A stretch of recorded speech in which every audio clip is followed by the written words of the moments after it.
அன்பு தமிழ் உறவுகளுக்கு வணக்கம். என் ஜீவன் பேசுது. இன்னைக்கு என்ன பேச போறோம்? நம்ம குரு விஜய் அவர்களுடைய 2வது தமிழ் மாநில மாநாடை பத்தி, மதுரையில் நடந்தது இல்லையா, அதை பத்தி பேசலான் இருக்கோம். எல்லாருடைய கேள்வி என்னன்னா, இந்த மாநாடு சக்சஸா இல்லையாங்கிறதான் கேள்வி. நம்மளை பொறுத்த வரைக்கும் என்னன்னா, அது மாபெரும் வெற்றின்னு தான் சொல்லணும். மதுரையில் நடந்த இந்த மாநாடு பெரிய மாபெரும் வெற்றியை அடைஞ்சிருக்கு. எப்படின்னு பார்த்தீங்கன்னா, நேற்று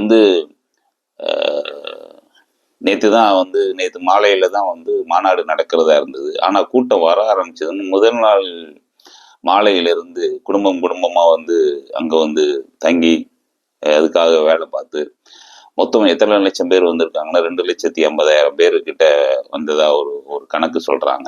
இவ்வளவு பேர் ஆர்வமா வந்திருக்காங்கன்னா அதுல இருந்து தெரியுது இல்லையா, இது எவ்வளவு பெரிய ஒரு சக்சஸான ஒரு மாநாடுன்னு. அது மட்டும் இல்ல, இந்த மாநாடு கொஞ்சம் அரசியல் கட்சிகளை கொஞ்சம் எல்லா கட்சிகளையுமே கொஞ்சம் ஓரளவுக்கு ஒரு ஒரு ஒரு ஒரு ஆட்டம் காட்டுற மாதிரியான ஒரு இதை ஏற்படுத்தியிருக்குன்னு தான் சொல்லணும். உண்மையும் அதுதான். ஏன்னா அவர் எப்பவுமே இவ்வளவு நாளா ஷார்ட்டா பேசிட்டு இருந்தாரு ப்ரோ விஜய். இப்போ கொஞ்சம் ஹாட்டா பேசியிருக்காரு இந்த மாநாட்டுல. என்ன பேசினார் அப்படின்னு பாத்தீங்கன்னா, ஸ்ட்ரெயிட்டாவே சிஎம் ஸ்டாலின் அவர்களை நேராவே கேள்வி கேட்டார். அங்கிள், நீங்க செஞ்சிட்டு இருக்கிறது நல்லா இருக்கா, நியாயமா இருக்கா? இந்த மாதிரி அரசியல்ல என்னென்ன தவறுகள் நடந்துகிட்டு இருக்கு, இதெல்லாம் நீங்க பார்க்க மாட்டீங்களா, கேட்க மாட்டீங்களா? மக்கள் உங்களை மாற்று சக்தியா எதிர்பார்த்துட்டு இருக்கோம், உங்களுக்கு எதிராக நாங்க வந்துகிட்டு இருக்கோம், நாங்க வர்றோம், நிக்கிறோம் அப்படிங்கிற மாதிரியான ஒரு விஷயத்தை பேசும்போது ரொம்ப உறுதியான ஒரு நிலைப்பாட்டுல இருக்காரு விஜய் அப்படிங்கிறது தெரிய வருது. அது மட்டும் இல்ல, அவர் அப்படியே பிஜேபியும் ஒரு சாடினாரு. எப்படின்னா, தாமரையில தண்ணியே ஓட்டாது தமிழ்நாட்டு மக்கள் எப்படி ஓட்டு போடுவாங்க அப்படிங்கிறது. அதை கேட்ட உடனே அவங்க எல்லாம் ஒரு சலசலப்பை உண்டு பண்ணிட்டாங்க. விஜய்க்கு என்ன தெரியும், அவருக்கு என்ன புரியும், அப்படி இப்படின்னு ஒரு விஷயம். அதை தாண்டி புரட்சி தலைவர் எம்ஜிஆரோட கட்சி இப்ப யார் கையில இருக்குன்னே தெரியல அப்படின்னு உடனே அது அண்ணா திராவிட முன்னேற்ற கழகத்தை பெரிய ஒரு ஒரு ஒரு அதிர்வை ஏற்படுத்திருச்சு. உடனே அவங்க சலசலப்பை உண்டு பண்ணிட்டாங்க. இப்படி எல்லாருக்குமே லேசா ஒரு தலையில டக்கு டக்குன்னு கொட்டிட்டு போன மாதிரி பேசும்போது எல்லாருக்கும் ரொம்ப பிடிச்ச மாதிரியான ஒரு ஸ்பீச்சா இருந்தது ப்ரோவோட பேச்சு. அப்புறம் வார்த்தைக்கு வார்த்தை சிஎம் அங்கிள்னு சொல்லி ஒரு ஒரு ட்ரெண்டிங்கே கொண்டு வந்துட்டாரு. ஸோ அதனால என்னன்னா, இப்போ அந்த மக்கள்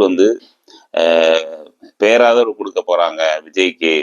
கிட்டத்தட்ட ஒரு இப்போ இருக்க சூழ்நிலையில ஒரு எதிர்கட்சி லெவல்ல இருக்கிறதுக்கான வாய்ப்பு இருக்கு. அதுக்கப்புறம் கூட்டணியை வச்சு அந்த பலம் எப்படி இருக்கும் அப்படிங்கிற அளவுக்கு கொண்டு வந்துட்டாங்க 2வது மாநில மாநாட்டிலேயே.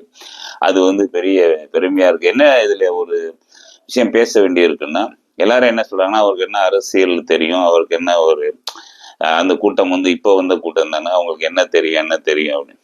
இங்க என்ன தெரியுங்கிறதுக்கு வேலை கிடையாதுங்க. எனக்கு இத்தனை வருஷமா இருக்கும், இத்தனை முறை வரலாறு தெரியுமா, புவியியல் தெரியுமா அப்படிங்கிறதுக்கு இங்க ஆள் கிடையாது. இப்ப எங்களுக்கு தேவை மாற்றம்ங்கிறது தான். மாற்றம் வேணுங்கிறது போதுதான் ஒரே நாள்ல கூடுனதுதான் அந்த ஜல்லிக்கட்டோட கூட்டம். அது எவ்வளவு பெரிய புரட்சி ஏற்படுச்சு. அந்த நாள் புரட்சிங்கிறது ஒரு நாள்ல நடக்குது தானே, ஒரு நிகழ்வுல நடக்கிறது தானே. அதனால நம்ம அப்படிதான் பார்க்கணும். இது வரலாறு பேசிக்கிட்டே இருந்துட்டோம்னா என்னைக்கு அதுக்கு முடியுது. அதனால அது 2வது விஷயம். ஒரு சந்தோஷமா அவர் பேசும்போது, ஒரு கேப்டன் விஜயகாந்த் அவர்களை பேசும்போது அந்த கூட்டத்திலேயே உரிய ஒரு அதிர்வை ஏற்படுத்துச்சு. அவருடைய ஆசையை, கொள்கையை நான் நிறைவேற்றணும்னு நினைக்கிறேன் அப்படிங்கிற மாதிரியான ஒரு விஷயம் சொல்லும்போது, அதனுடைய ஆதரவாளர்கள்லாம் ரொம்ப விஜய் மேல ஒரு ஒரு கணிசமான ஒரு அன்பு வைக்கிற மாதிரியான ஒரு விஷயம் நடந்த மாதிரி ஃபீல் ஆச்சு. ஏன்னா மதுரையிலே நடந்ததுனால.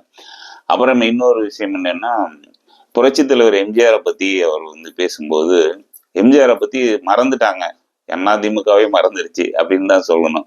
ஏன்னா ஒரு போட்டோல போடுறாங்க, அப்படிதான் பார்க்க முடியும். ஆனா இவர் சொல்லும் போது எல்லாமே ரீகால் ஆகி, ரீகனெக்ட் ஆகி, ஒரு சினிமால இருக்க ஒரு ஹீரோ அவர் பேசும்போது அவர் எம்ஜிஆரையும் இவரையும் கம்பேர் பண்ணி பார்க்கணும் அப்படின்னு. ஏன்னா அதோட தாக்கம் இருக்குல்ல, அந்த தாக்கம் ஒரு நடிகர்கிட்ட இருக்கும். அவர் என்னென்னலாம் செஞ்சிருக்காரோ அது அவரால் செய்ய முடியும் அப்படிங்கிற ஒரு கம்பேரிசன் இருக்குல்ல, அது இதுல பார்க்க முடிஞ்சுது. ஸோ கூட்டி கழிச்சு பார்த்தோம்னா விஜயோட வந்து இந்த பயணம் வெற்றி பயணமா இருக்கும் அப்படின்னு நம்பலாம். அந்த அளவுக்கு வந்து பெரிய ஒரு முன்னேற்ற பாதையில வந்துகிட்டு இருக்கு அப்படிதான் வந்து சொல்ல முடியும். அவருடைய இந்த பயணம் வெற்றியடைய நம்மளோட வாழ்த்துக்கள். வணக்கம்.